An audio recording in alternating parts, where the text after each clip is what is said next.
Hello, everyone, and welcome to Confrontational Histories, the YouTube channel that takes on bad historical narratives and takes, and also produces episodes within the same calendar month of when they are promised. Ugh. In the election of 1964, Lyndon Johnson won one of the largest landslides in the history of the United States presidency, getting over 60% of the popular vote, but becoming the first Democrat since the Civil War to lose the Deep South. Nonetheless, Lyndon Johnson was able to unite all traditional Democratic interest groups, cut into a number of traditionally Republican supporting groups, and in some ways was seen as the final triumph of the New Deal.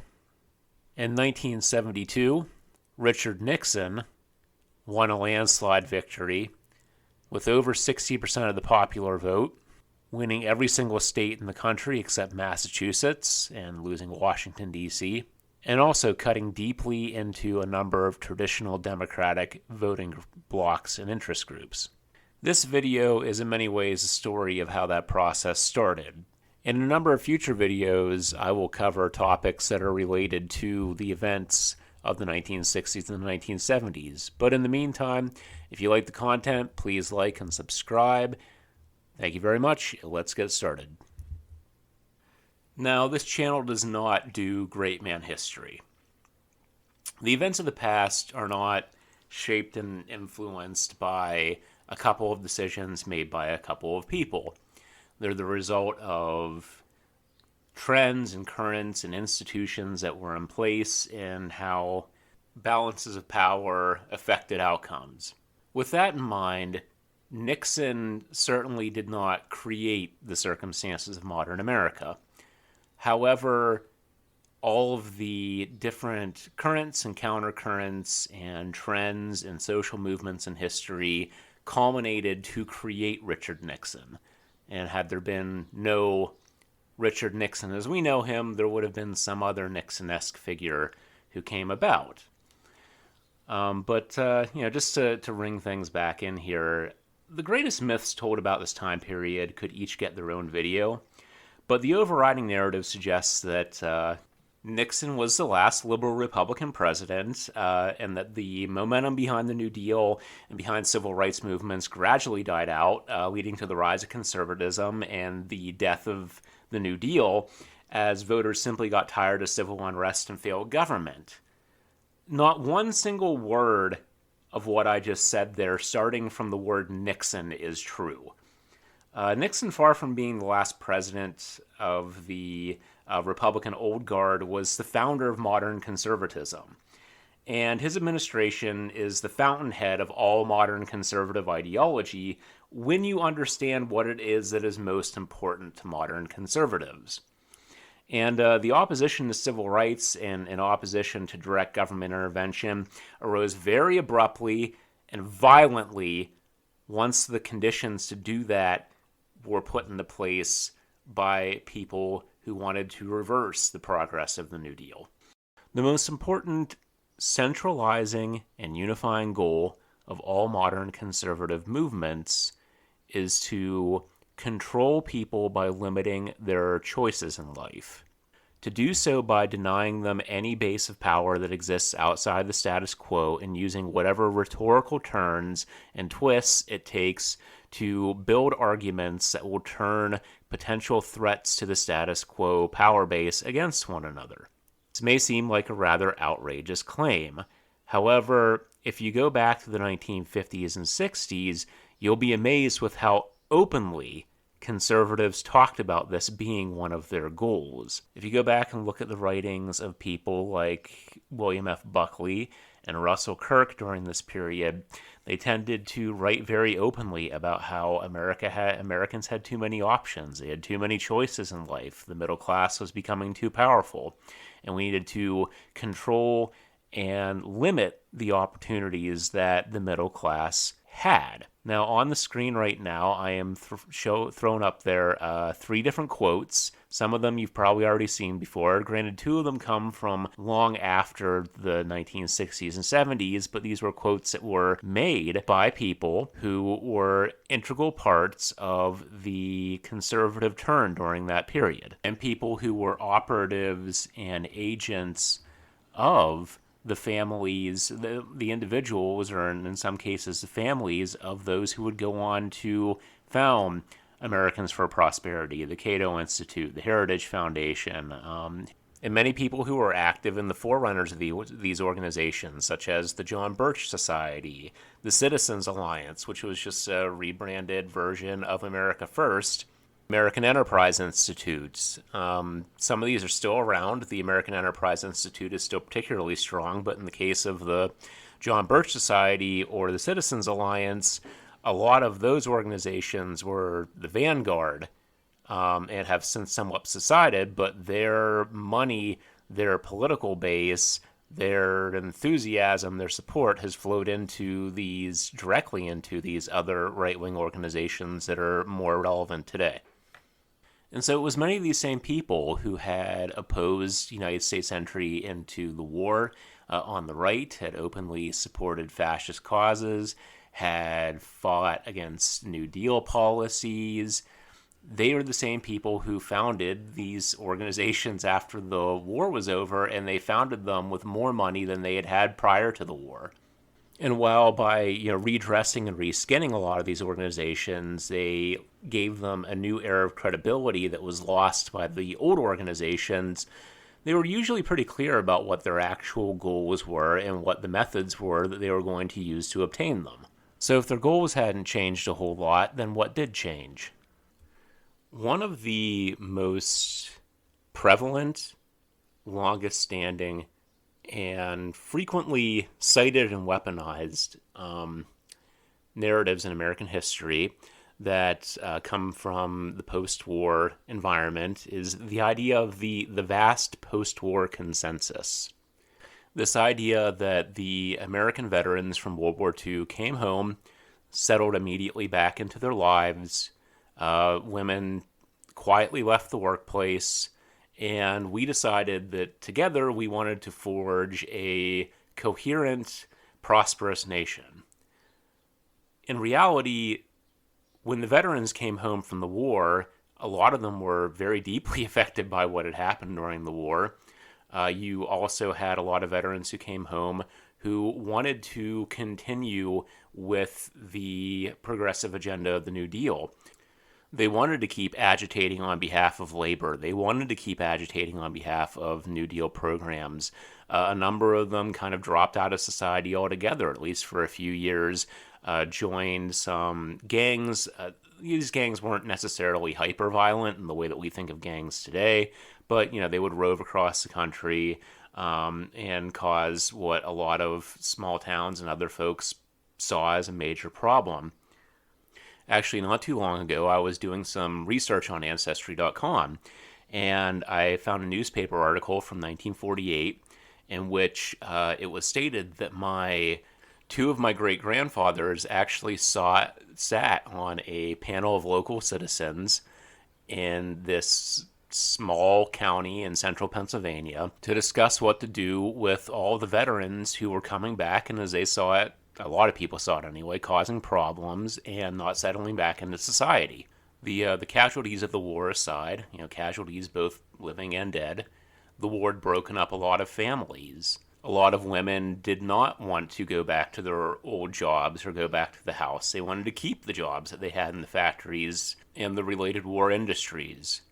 But the idea was that they had to make way because you had all these men returning home who needed jobs themselves. That caused a lot of conflict. The railroad strike of 1946 is often seen as the single outstanding strike event, labor action of this time period, but there were a wave of strikes and labor actions that hit in 1945 and 1946.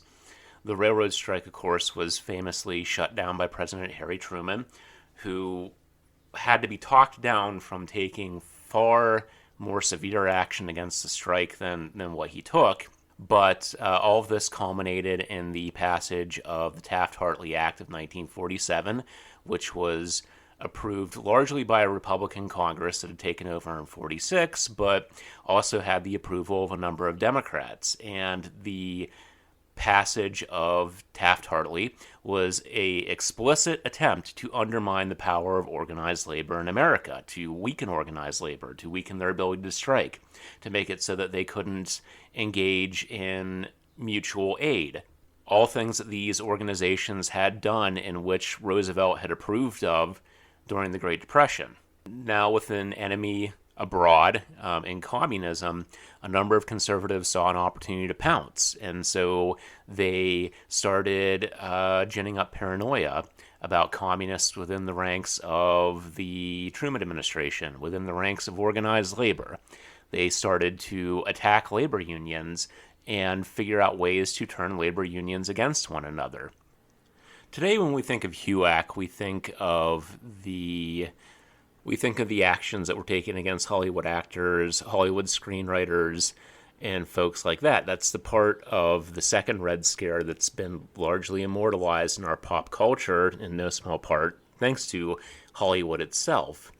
But HUAC, which for the record had actually been around since long before the end of the 1940s, in the 1940s, the late 1940s, went very hard after labor unions. In particular, they went after the Congress of Industrial Organizations.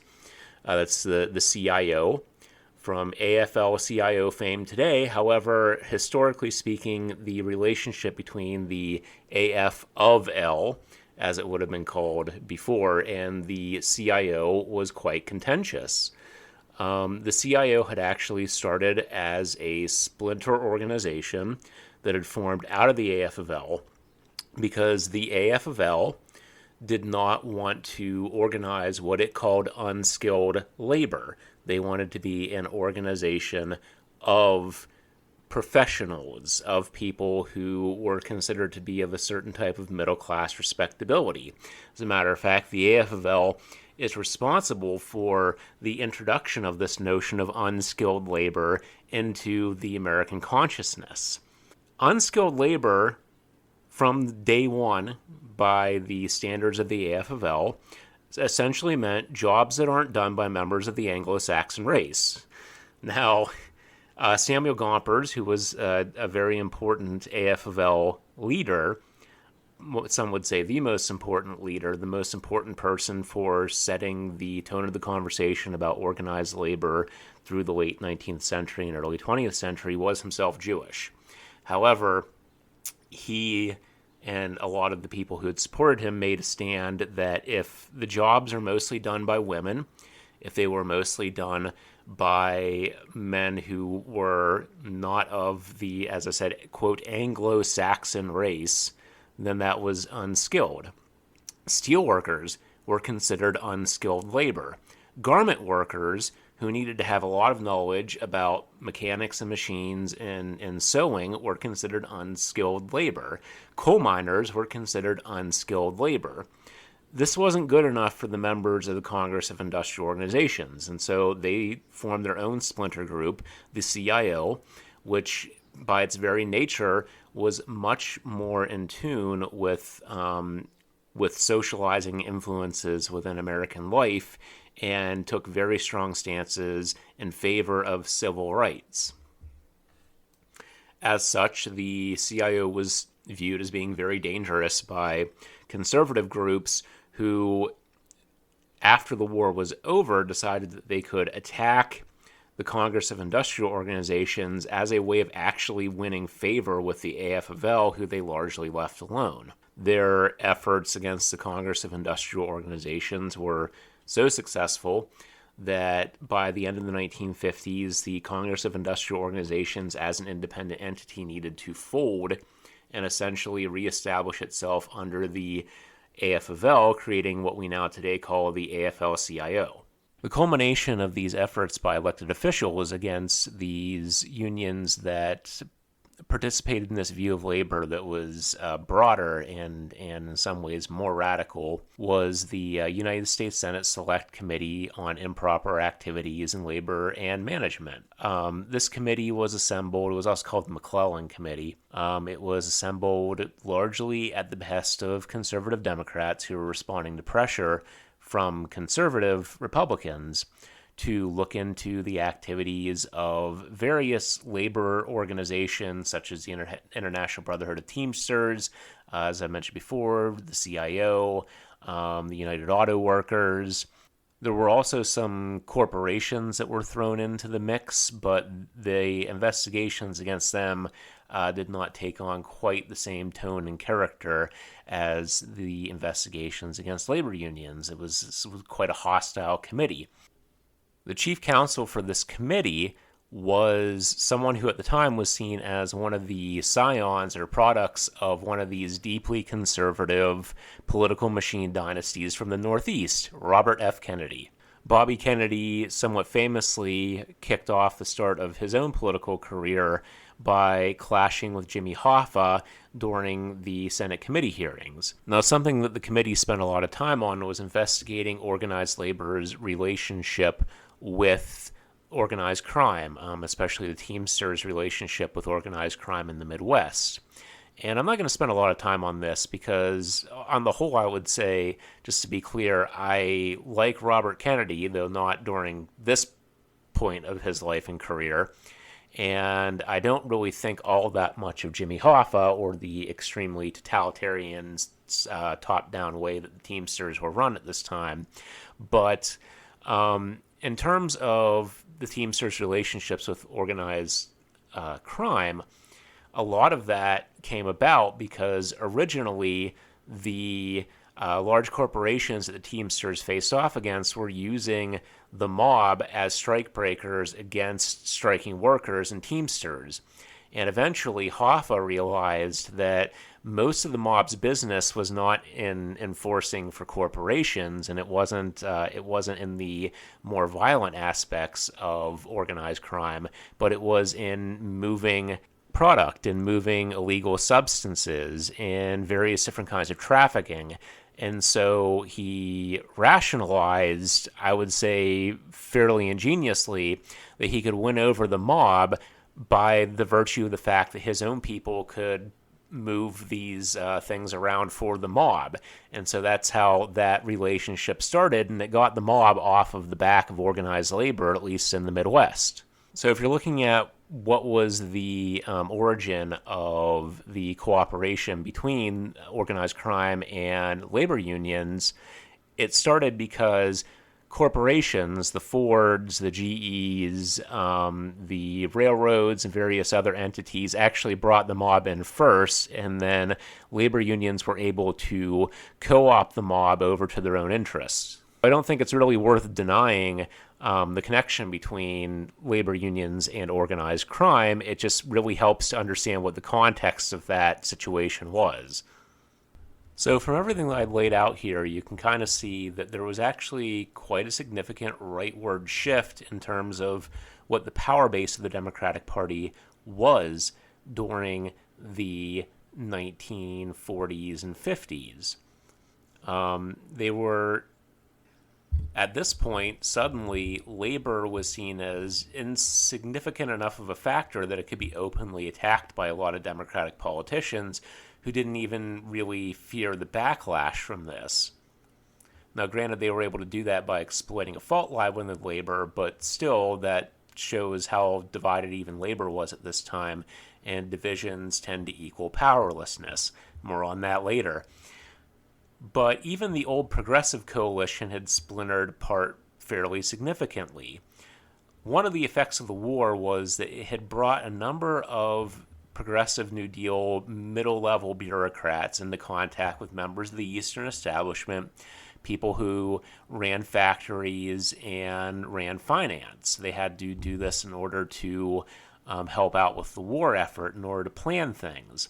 And so a lot of old-line, softer progressives who went over to help with the private sector during the war and cooperate with the private sector started to become quite enamored with the private sector. And they forged a lot of friendships amongst the people they had met there. And so you get a definitive split between the progressives, between the sort of old line New Deal progressives, who are represented by figures like Henry Wallace, who was bumped off of the ticket in the 1944 convention, and these technocratic new liberals, you could kind of call them.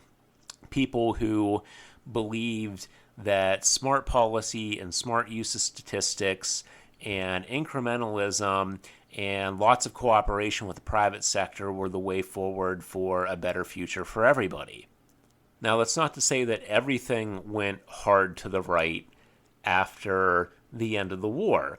Truman was the first president since Grant to actually be rather aggressive on civil rights. And granted, a lot of the steps that he took, such as desegregation in the military, were baby steps for the time, but they did cause a lot of backlash within certain segments of the Democratic Party. And so the old Eastern planter class, which evolved into the courthouse cliques, which included a lot of these old Southern landowners, but they also included a number of politicians who were at least willing to play around with the pork barrel aspects of the New Deal to bring home money, even if they weren't satisfied with the New Deal as a larger project. They started to aggressively oppose Truman, and they ran their own candidate, Strom Thurmond, who was from South Carolina, who ran as what we now call a Dixiecrat. And then on the left side, Henry Wallace also launched his own bid for the Progressive Party for the presidency. Again, just as with Benjamin Butler running in the 1880s, this really proved the lack of voice that these groups had within the Democratic Party at this point, rather than demonstrating strength. And Truman was able to win the presidency again without needing either of these two groups.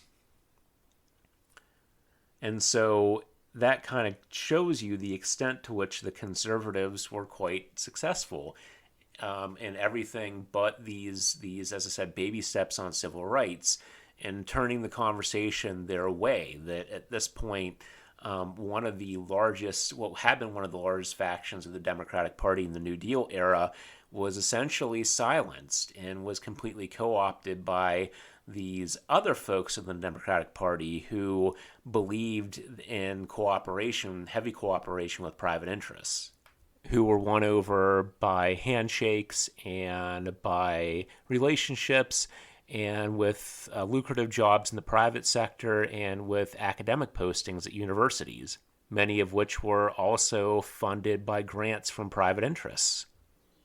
But a lot of these folks knew that if their political project of reasserting conservative dominance over America was going to be successful, they needed to have a carrot, not just a stick.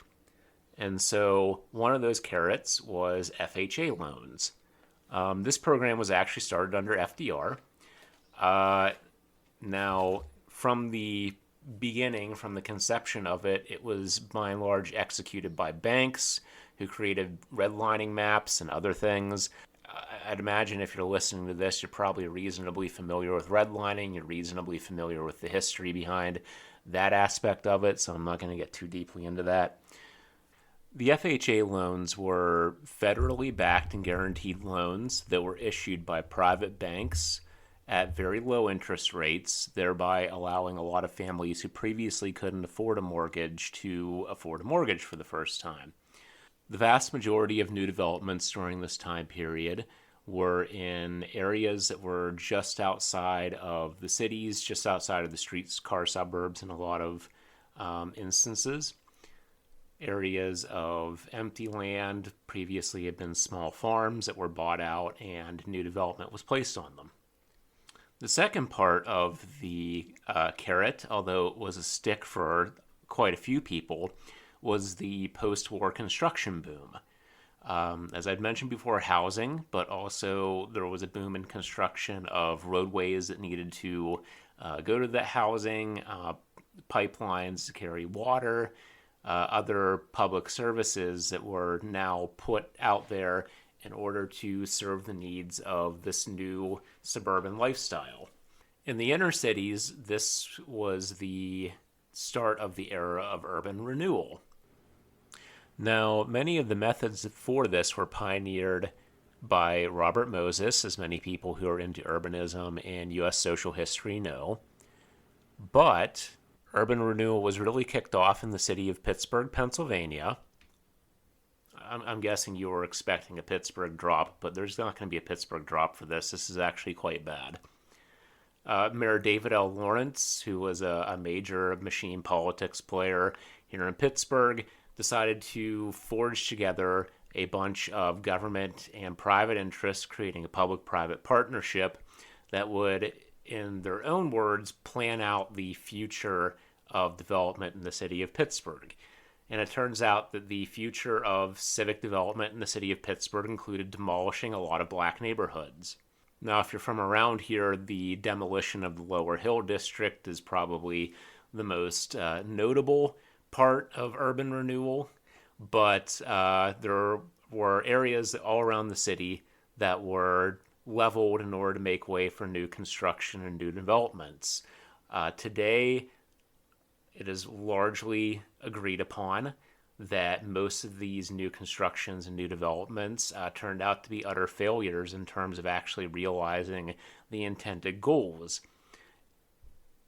Now, almost every single old growth city in the United States followed Pittsburgh's lead. They created their own public-private partnerships, led this growth into the future for free enterprise, believing that it was smart public policy for them to designate a number of insufficiently white neighborhoods, condemn them, demolish them to the ground, build highways, build parks, build other civic attractions that were designed to bring in people who had moved outside of their cities, and they thought that this was revitalization.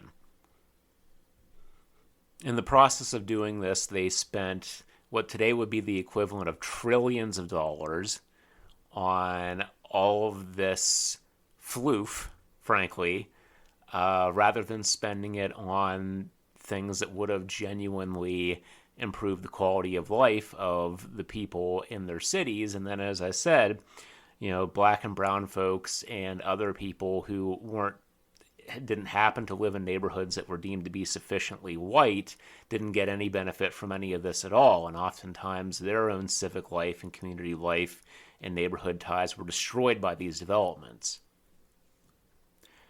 So then that gets us to the third part of the carrot, which is what we now think of as the consumerism boom.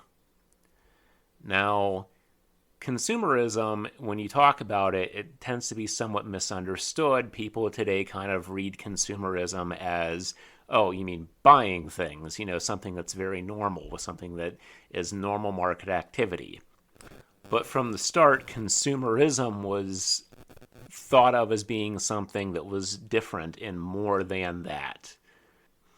In the 1950s, when people looked to the future, consumerism was pushed as being an alternative to a Soviet-style post-scarcity planned economy that would actually work. When you look at capitalist, very strongly pro-capitalist messaging that came out of this time period in opposition to socialism or communism or class identification or what have you, the pitch was never what it is today. Today, the hustle is the pitch for capitalism. This idea that competition breeds innovation, and you have to go out there and be tough, and you have to work all the time, and then whoever has the greatest merit and whoever works hardest is going to be the person who wins. That is a much more recent development. That was never the pitch in the 1950s when the question between capitalism and socialism was actually seen as a much more existential question. They didn't tell people, well, if you go out and hustle and you win, then you naturally deserved it more, and that's the system working the way that it's supposed to. Rather, the pitch was consumerism. The pitch was that we are going to create a system that is going to make things so inexpensive for the average person that we're going to get to this post-scarcity type of future. The Jetsons, essentially. That was the way that people thought about it and the way that it was presented to them, that we will have a future not where want breeds competition, but that is free of want because of consumerism. And that is the consumerist ideology. And that was the third aspect of this carrot approach for the American future and for the American system. The popular narratives of this time show a perfect family where the wife does not have to work, the husband has a good job, there are 3.5 kids, they have a home full of GE appliances, and they all love driving their Ford. And this is not the way that most people lived, even in the 1950s. There were a lot of people, even those who weren't excluded for being not white enough, but there were a lot of people who did not get to enjoy this lifestyle, did not get to enjoy this carrot, but the idea was that eventually you could perhaps aspire to that. As I said, this was presented as a whole package. But, taking the aspect of the growth of suburbia, you then see this divide in the American working class, cutting across all different groups, but especially the labor Democrats, this divide between what I will call the white flight suburbanites and then what I will call the left behinds. This is the point where you start to see real bifurcation, or maybe I should say trifurcation, between the different elements of what we would traditionally consider the middle class. Previously, from roughly the first Teddy Roosevelt administration onward, the fortunes of the working class and sort of the upper middle professional class more or less rose together, regardless of factors like ethnicity or race, although, of course, white people in general were doing better than black people. But for the most part, material conditions were improving alongside each other. At this point, you start to see a split. The folks who I identified as the white flight suburbanites increasingly take on professionalized positions and move out of manufacturing. They are living in a reality where, anything seems possible with the future. The growth will never end. The good times will never end. But then they also become very protective of this privilege that they know that they have, of this economic well-being and mental well-being that they have. The left behinds are living in a completely different reality. Now, they are taking some advantage of this rise in consumerism. They aren't completely shut out from it.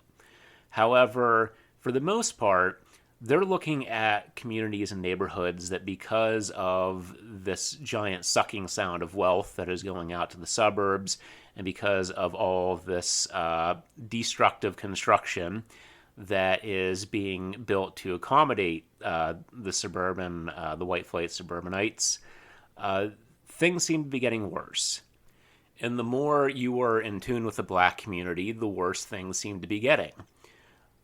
In terms of the effects of all of this on the black community, the most devastated section of the black community was the black professional class, because it was usually their buildings, their businesses, their churches that were being destroyed, along with all these other areas that were being condemned. And when they were relocated, they weren't made whole again. And they also were not allowed to take advantage of a lot of these FHA programs and other things that the white people were able to take advantage of.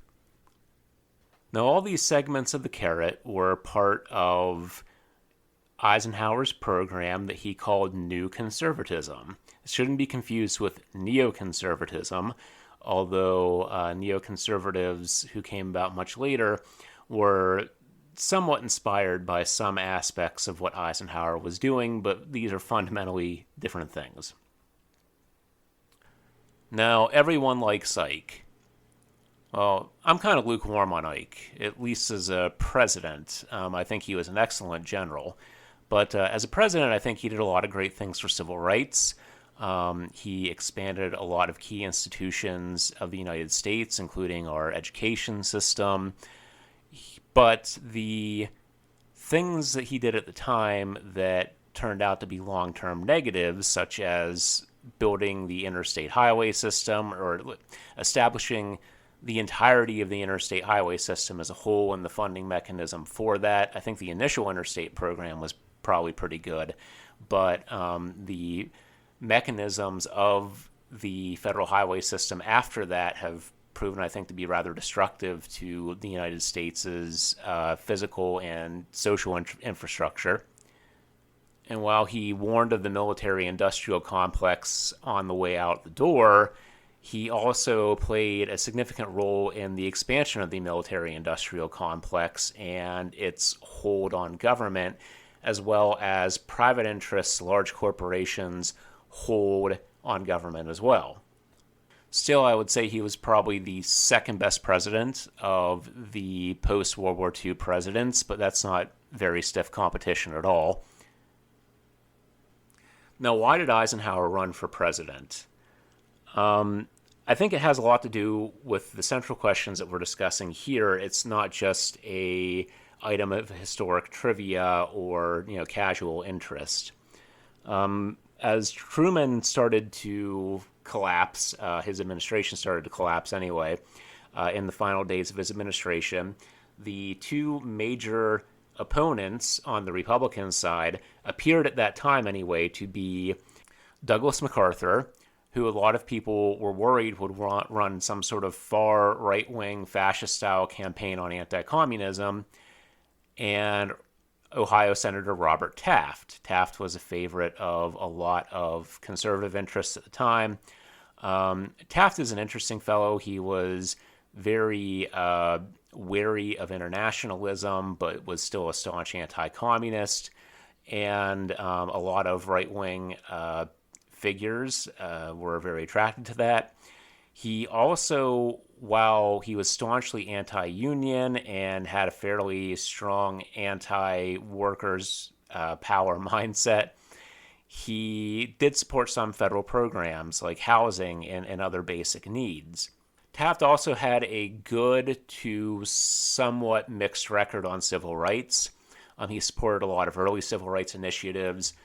In his early political career, he wrote a lot of anti-KKK pamphlets, but still a lot of the deeply entrenched powers that be and a lot of political factions in the country feared that these two would be the choices on the Republican side. And so they ran Eisenhower as a Republican in order to essentially block either of these two from getting the Republican nomination. The feeling in many quarters being that if you denied this type of right-wing politics any type of voice, then it would die away. And of course, that didn't work then. It hasn't worked before and hasn't worked since.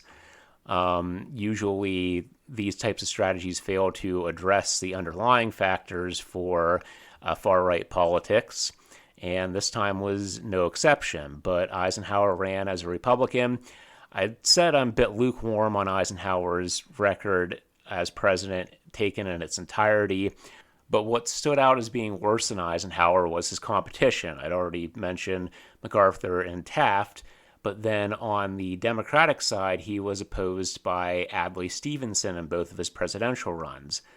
Stevenson was a third-generation political scion of a deeply entrenched political family who had strong connections with the political elite. They had connections with the intellectual elite, and Stevenson very closely mirrored this.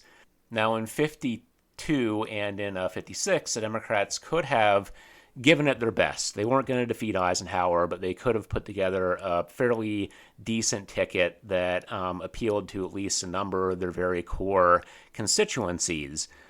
They didn't do that. Instead, the 52 and 56 campaigns focused on for the Democrats anyway, focused on the idea that Dwight David Eisenhower, the man who had run what was possibly the greatest single endeavor in human history, was a big, stupid dum-dum. And their guy, Adlai Stevenson, was the choice for smart people. And a lot of Americans decided that, well, if Stevenson was the smart person's candidate, then they must not be very smart because they voted for Eisenhower. Setup fostered the conditions under which a lot of normal people started to think that the Democrats were sounding a little elitist and out of touch. Combine that with the Democratic Party in the Congress, their record of going against organized labor, and this decade really was a turnoff to a lot of their core voters for the party. This is really when the New Deal coalition starts to unravel, if you really want to look at where that all started.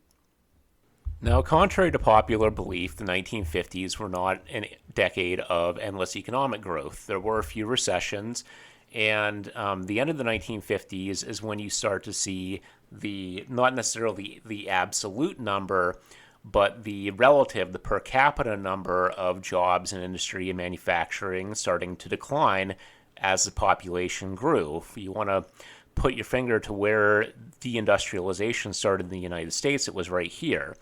And of course, deindustrialization had a lot of consequences. The industrial sectors were the most heavily unionized sectors of the United States labor market.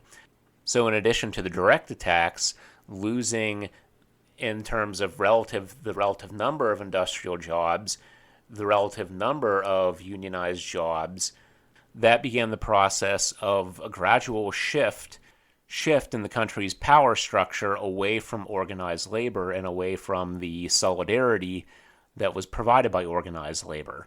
So with all the work that's going on behind the scenes, with the actions that are taken by the far right to reclaim their power after the Second World War, with the possibility of actual real annihilation for everybody in the country looming with the Cold War, with the decline in industrial jobs, and with all these other background factors in the, as I said, the three aspects of the carrot that were set up that were causing some people to advance rapidly while leaving other people behind.